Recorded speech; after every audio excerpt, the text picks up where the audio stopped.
freight brokers have two main responsibilities. Number one, you must have the ability or be willing to develop the ability to go out and engage customers, win the opportunities to move some of their freight. And then number two, you must be able to go out and develop carrier relationships, build a carrier network, committed carriers that are willing to help you move some of the freight. Because you can have all of the freight in the world, but if you don't have committed carriers that are willing to work with you as a brokerage, then you have the same problem that you would have if you didn't have any freight. So today we're going to talk about building a carrier network. We have a lot of commentary out there already on building a shipper network. So we're going to focus in today on building carrier networks, what I believe is necessary in order for you to get a good network of carriers around you to move the freight that you've acquired from shippers. So come on inside, sit back, relax, and let's get down into the business. Now, as freight brokers, we put a lot of emphasis on building shipper networks, building good, solid shippers that we have consistent freight with, and I think that's really important. It's important to build shipper networks so that we can have a constant flow of freight, but not to the exclusion of building carrier networks. Some of us spend so much time on building shipper networks that we forget about carriers, and carriers are just as important as building good shipper networks. Because when you take a look at it and you understand the freight movement process, when you are getting freight and you're taking freight to a load board every time, you're starting the process over usually with a new carrier. And that's not always advantageous to the freight broker. Because you're starting over with a new person, a person that you don't know, a person that you don't have any trust established with yet, somebody that you have to start the negotiation process all over again. You've never negotiated with that person. It's good to build a carrier network, building relationships with people so that when you have freight, you're taking that freight to people that you already know, people that you already trust, people that have done what they said they will do. And that's important in this business because trust is one of the biggest things that you are going to be able to leverage in this business. When you trust somebody and that person trusts you, it's just a much better atmosphere to move freight in, right? Because you have that trust within you to say, man, I know this person is going to do what they say they're going to do. When we really start to think about it, we shouldn't be underestimating the relationships with carriers. And oftentimes that's what we do as freight brokers. We forget about how important that relationship is with carriers because we're so focused on freight. Let's talk about some of the things that we need to focus on to build good relationships with our carriers. So first of all, start out relationships, whether they're with the truck driver or the shipper, but in this case we're talking about the truck driver, start out on a foundation of truth. Be honest with your truck drivers. I see this so many times with agents that we've worked with and new freight brokers. They start off on a foundation of lies. You know how it is. Sometimes when you first start with a truck driver and you're moving a load, that particular load may not have as much money as you would have liked, may not be as much money as a truck driver would like. And then what you say as a freight broker is you start telling the driver that, oh, we have 10 or 15 loads like this every month, or you're lying saying you have more of something than you have. Don't start telling those lies. Be straight up with your driver. Now, if you have additional freight, additional lanes, notify him of that. He needs to know that. But when you start telling lies like that, then you have drivers calling you up looking for freight that you don't have and you know you don't have it. Now you're dodging his phone calls. Be straight with your drivers. Be honest with your drivers about what's going on. If you know that there's going to be some frustrated freight or there's a location that you're going into and there's usually detention at those facilities, be honest about that because you don't know what the driver has. That driver may have another load that he has to pick up, could be paying much better than the load that you have for him. Don't lie to him and get him to go in to do something, and then when he gets there, it's something that he didn't expect. Now, don't get me wrong, you're not always going to be on top of that and know what's happening. Sometimes things happen and it's outside of our control. But if you know that there are usually problems going into a facility, make sure that he's aware of that. That way, you don't set him up for failure. Just be honest, build relationships on the foundation of trust, and then you don't have to worry about going back and trying to figure out what you said, hoping that you don't tell another lie. Just be straight, be trustworthy, and that's the best way to start out building good relationships with carriers. Next, let's talk about respect. I think that respect is very important in business and life, period. Basically just saying that I expect somebody to treat me with respect and I am going to treat them with respect.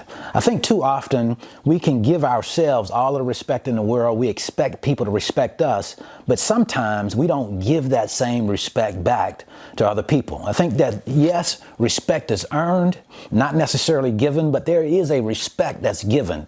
And the respect that I'm talking about is I respect that this man is in business, this woman is in business, and I am going to treat them like I want to be treated. I am not going to talk to them in a way that's disrespectful. I am not going to act as if I'm bigger than them or try and mistreat them in some type of way.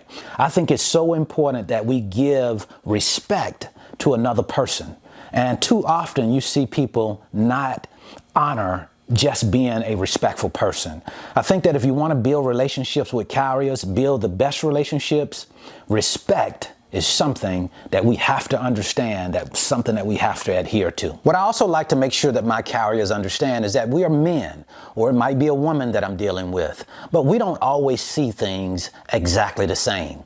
I have my perspective, I understand and respect the fact that you have a perspective, and sometimes we don't always agree. Sometimes it's okay to agree to disagree. I don't think there's ever a reason for me and my customer, me and my carriers to get into an argument. When we don't see things the same, we explain it, we talk about it. And if we don't see it the same, we just again agree to disagree. No sense in having an unnecessary argument, getting into a situation where we are screaming back and forth at one another, because to me, that says that somebody is not being an adult. We're not childish. We're not going to conduct ourselves like children. We're going to conduct ourselves like adults. And sometimes that means that I don't agree with you and you don't agree with me, and that is okay. Another thing to understand is that relationships get sideways sometimes because we don't understand, because of a failure to communicate, because of failure to communicate the expectations. If you have certain expectations of me as a broker, if I have certain expectations of you as a carrier, it's important to talk about it, explain it, so that we alleviate the confusion. A lot of times when disagreements come into play, it's because we don't understand the expectations. So I think it's important that we have a talk. We understand each other, we explain what the expectations are so we don't get confused. I think the thing that we disagree on the most as freight brokers and truck drivers is the money piece. Of course, when we have businesses, you have your business, I have mine, both of us are trying to be successful as business owners, and money always comes between that success. It always happens to be some type of problem with money at some point or another. But I think what we have to understand is that I'm responsible for the success of my business and you're responsible for the success of yours. What I am going to do is to bring opportunities to you as a truck driver, and you have to decide whether or not those opportunities are good enough for you to move forward with. And in the negotiation process, you have to negotiate for what you feel like you are worth. I don't think it's one of those things where you should leave that up to the freight broker to take care of you, so to speak. And I'm certainly not leaving it up to you to take care of me when it comes to negotiation. I think what we have to understand is that, hey, let's go into this thing with open minds and let's negotiate. Let's you negotiate for what's best for you, and I'm going to negotiate for what's best for me. At the end of the day, it's about us both winning, but you have to determine what's winning for you, and I have to determine what that means for me. Next, I want to talk about understanding and flexibility. We have to understand that as truck drivers and freight brokers, as they say, stuff happens in this world. There's always going to be something that comes up sometimes that we didn't expect.